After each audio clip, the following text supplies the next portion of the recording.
ఏపీలో లోక్సభ అసెంబ్లీ ఎన్నికల్లో పోటీ చేసే అభ్యర్థుల మూడో జాబితాను టీడీపీ ప్రకటించింది. 13 ఎంపీ 11 అసెంబ్లీ స్థానాలకు సంబంధించిన జాబితాను విడుదల చేసింది. అసెంబ్లీ స్థానాల్లో పలాస గౌతు శిరీష, పాతపట్నం మామిడి గోవిందరావు, శ్రీకాకుళం గొండు శంకర్, శృంగవరపుపేట కోళ్ల లలితాకుమారి, కాకినాడ సిటీ వెంకటేశ్వరరావు, అమలాపురం ఆనందరావు, పెనుమలూరు బోడే ప్రసాద్, మైలవరం వసంత వెంకటకృష్ణ ప్రసాద్, నర్సారావుపేట చెదలవాడ అరవింద్ బాబు, చీరాల మాలకొండయ్య, సర్వేపల్లి సోమిరెడ్డి పేర్లను ప్రకటించింది టీడీపీ అధిష్టానం. ఇక పొత్తులో భాగంగా 144 అసెంబ్లీ 17 పార్లమెంట్ స్థానాల్లో టీడీపీ పోటీ చేయనుంది. ఇదివరకే 128 శాసనసభ స్థానాలకు అభ్యర్థులను ప్రకటించగా తాజాగా మరో 11 మందిని వెల్లడించింది. ఇక 5 అసెంబ్లీ 4 ఎంపీ స్థానాలను పెండింగ్లో ఉంచింది. ఏపీలో లోక్సభ అసెంబ్లీ ఎన్నికల్లో పోటీ చేసే అభ్యర్థుల మూడో జాబితాను టీడీపీ ప్రకటించింది. 13 ఎంపీ 11 అసెంబ్లీ స్థానాలకు సంబంధించిన జాబితాను విడుదల చేసింది. అసెంబ్లీ స్థానాల్లో పలాస గౌతు శిరీష, పాతపట్నం మామిడి గోవిందరావు, శ్రీకాకుళం గొండు శంకర్, శృంగవరపుకోట కోళ్ల లలితాకుమారి, కాకినాడ సిటీ వెంకటేశ్వరరావు, అమలాపురం ఆనందరావు, పెనుమలూరు బోడే ప్రసాద్, మైలవరం వసంత వెంకటకృష్ణ ప్రసాద్, నర్సారావుపేట చెదలవాడ అరవింద్ బాబు, చీరాల మాలకొండయ్య, సర్వేపల్లి సోమిరెడ్డి పేర్లను ప్రకటించింది టీడీపీ. ఇక టీడీపీ మూడో జాబితా విడుదల చేసింది. మరి దీనికి సంబంధించిన పూర్తి డీటెయిల్స్ మా అమరావతి బ్యూరో చీఫ్ ఏడుకొండలు మిగతా సమాచారాన్ని అందిస్తారు. ఏడుకొండలు, డీటెయిల్స్ ఇవ్వండి. ప్రతిభ ఈరోజు కొద్దిసేపు క్రితం అటు టీడీపీ అధినేత నారా చంద్రబాబు నాయుడు మూడో జాబితాను విడుదల చేశారు. వాస్తవానికి ఏదైతే 17 లోక్సభ స్థానాలు అలాగే 16 అసెంబ్లీ స్థానాలు విడుదల చేయవలసి ఉంది. కానీ 13 లోక్సభ స్థానాల్లో 11 అసెంబ్లీ స్థానాలు మాత్రమే ఆయన విడుదల చేసినటువంటి పరిస్థితి. ఎందుకంటే రేపు ఇటు విజయవాడ వేదికగా ఇది టీడీపీకి సంబంధించినటువంటి అభ్యర్థుల వర్క్షాప్ కూడా జరుగుతున్న నేపథ్యంలో ఈ రానున్నటువంటి ఎన్నికల దృష్టిలో పెట్టుకుని దిశానిర్దేశం కూడా చేయనున్నటువంటి నేపథ్యంలో ఇప్పుడు హుటాహుటిన ఈ యొక్క అభ్యర్థుల జాబితాను అయితే విడుదల చేశారు. అయితే ప్రస్తుతానికి ఏదైతే 5 సభ్యులను మాత్రం ఇంకా పెండింగ్లో పెట్టినటువంటి పరిస్థితి కనిపిస్తుంది. కానీ ఇక్కడ చూస్తే ఈ రోజు విడుదల చేసినటువంటి ఆ లిస్ట్ ఒకసారి చూస్తే శ్రీకాకుళం పలాసకు సంబంధించి గౌతు శిరీష, అలాగే శ్రీకాకుళం పాతపట్నం సంబంధించి మామిడి గోవిందరావు, అలాగే శ్రీకాకుళం నగరంలోని గొంతు శంకర్కు కేటాయించారు. అట్లాగే విశాఖపట్నం వచ్చేసరికి శృంగవరపుకోట ఇది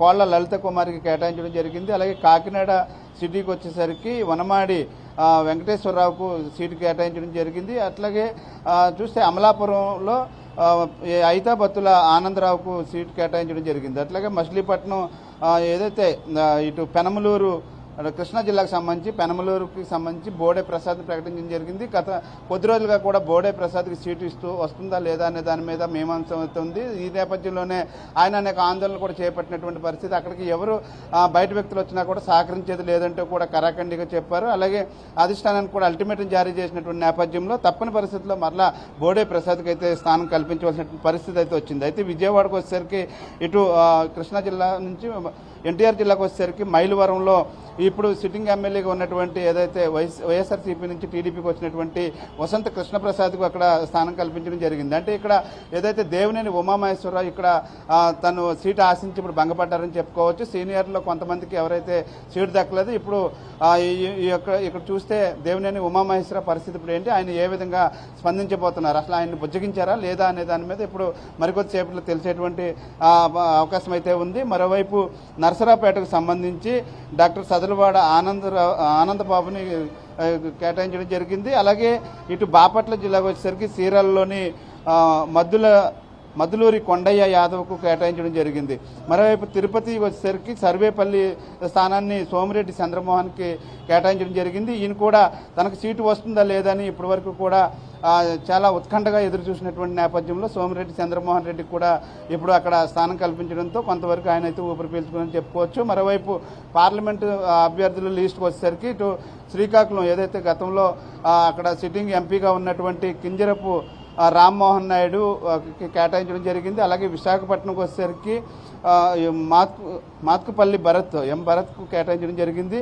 అటు అమలాపురంకి వచ్చేసరికి గంటి హరీష్ మాధూర్కి కేటాయించడం జరిగింది. మరోవైపు ఏలూరు చూస్తే పుట్ట మహేష్ యాదవ్ ఈయన ఏదైతే అటు మాజీ మంత్రి అయినటువంటి యనమల రామకృష్ణుడికి ఇతను అల్లుడు కూడా. అయితే ఇప్పుడు అతను కేటాయించడం జరిగింది. అయితే విజయవాడ వచ్చేసరికి కేశినేని చిన్ని, ఈ కేశినేని నాని యొక్క తమ్ముడు, ఈ ఇద్దరి మధ్య ఇప్పుడు రసవత్తరమైనటువంటి పోటీ కూడా ఉండబోతుంది. అన్నదమ్ముల మధ్య అన్నదమ్ముల సవాల్ కూడా నడవబోతున్నటువంటి నేపథ్యంలో కేశినేని చిన్ని ఇప్పుడు ఏ విధంగా ఇక్కడ ఎదుర్కొంటారనేది చూడాలి. అయితే ఇప్పటికే ఆయన ఈ జిల్లాలో ఉన్నటువంటి ఆ 7 అసెంబ్లీ సెగ్మెంట్లో కూడా ఆయన ఏదైతే కేశినేని ఫౌండేషన్ ద్వారా ప్రజల్లోకి బాగా చొచ్చుకెళ్ళినటువంటి పరిస్థితి. అయితే ఇప్పుడు అన్నదమ్ముల మధ్య జరుగుతున్నటువంటి ఈ యొక్క హోరాహోరీ పోటీల్లో 2 సార్లు ఎంపీగా ఉన్నటువంటి కేశినేని నానిని ఏ విధంగా ఎదుర్కొంటారనేది వేచి చూడాలి. అలాగే మరోవైపు చూస్తే గుంటూరు పెమ్మసాని చంద్రశేఖర్ కేటాయించడం జరిగింది. అటు నరసరావుపేట లావు కృష్ణదేవరాయలకు కేటాయించడం జరిగింది. ఈయన ఇటీవలనే వైసీపీ నుండి అటు టీడీపీకి వచ్చినటువంటి పరిస్థితి. ఆల్రెడీ సిట్టింగ్ ఎంపీగా ఉన్నటువంటి ఈయన వైసీపీ నుంచి టీడీపీకి రావడం జరిగింది. అయితే మరొకటి బాపట్ల చూస్తే టి కృష్ణప్రసాద్కు కేటాయించడం జరిగింది. నెల్లూరు వేమిరెడ్డి ప్రభాకర్ రెడ్డి, అలాగే చిత్తూరు దగ్గుమల్ల ప్రసాదరావు, కర్నూలు బస్తిపాటి నాగరాజుకి కేటాయించడం జరిగింది. అట్లాగే నంద్యాల బైరెడ్డి శబరి, అలాగే హిందూపురంకి వచ్చేసరికి బీకే పార్థసారథి. హిందూపురంకి అయితే మాత్రం ఇప్పటివరకు కూడా బీజేపీ పట్టుబట్టింది హిందూపురం తమకి ఇవ్వాలని చెప్పేసి. కానీ ఇక్కడ ఏదైతే ఈ యొక్క కూటమిలో భాగంగా మళ్ళా ఈ యొక్క అలా ఏదైతే భేటీ అనంతరం కూడా ఈ మళ్ళీ హిందూపురాన్ని టీడీపీ తీసుకుంది. ఎందుకంటే ఇప్పుడు అక్కడ హిందూపురంలో మళ్ళా ఈ బాలకృష్ణ మళ్ళీ పోటీ చేయబోతున్నారు కాబట్టి అక్కడ టీడీపీ బీజేపీ ఉంటే క్రాస్ ఓటింగ్ పడేటువంటి ప్రమాదం కూడా పొంచి ఉందనేటువంటి నేపథ్యంలో ఇక్కడ ఈ 2 సీట్లను కూడా టీడీపీ తీసుకోవడం జరిగింది. థ్యాంక్ యూ ఏడుకొండలు, మీరు లైన్లోనే ఉండండి. మరి టీడీపీ ప్రకటించిన 3వ జాబితాకి సంబంధించిన మరింత సమాచారం మరి శ్రీకాకుళం నుంచి మా ప్రతినిధి రాము మరింత సమాచారం అందిస్తారు. రాము, చెప్పండి, మరి ఇప్పటి వరకు టీడీపీ 139 స్థానాలకు అభ్యర్థుల్ని ప్రకటించింది.